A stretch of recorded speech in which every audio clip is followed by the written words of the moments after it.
Dans ce cours, nous allons aborder la différence entre les annotations d'Hibernate vis-à-vis les annotations de GPA.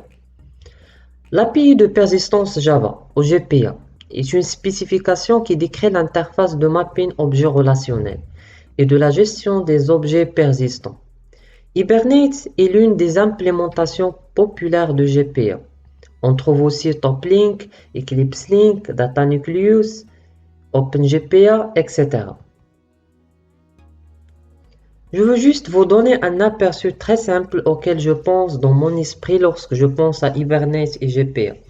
Dans ce visuel, c'est que dans Hibernate, GPA est un sous-ensemble de Hibernate. Donc on remarque que Hibernate contient toutes les fonctionnalités pour implémenter la spécification GPA et l'une des implémentations populaires de GPA.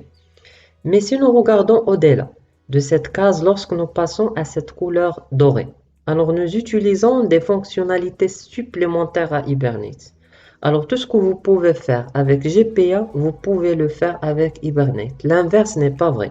C'est-à-dire vous ne pouvez pas tout faire en GPA que vous pouvez le faire en Hibernate.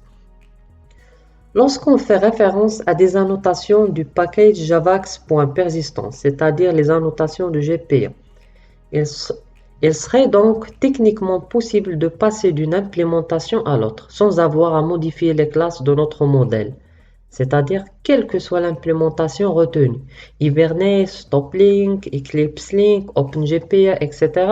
Grâce au standard, les annotations à utiliser vont être identiques. Par contre, avec Hibernate, il possède donc certaines annotations spécifiques dans le package org.hibernate annotation.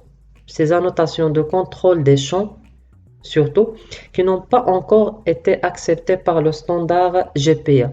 Donc, dans ce cas, il faut faire référence directement à une annotation d'Hibernate avec ce package-là, en cas de besoin.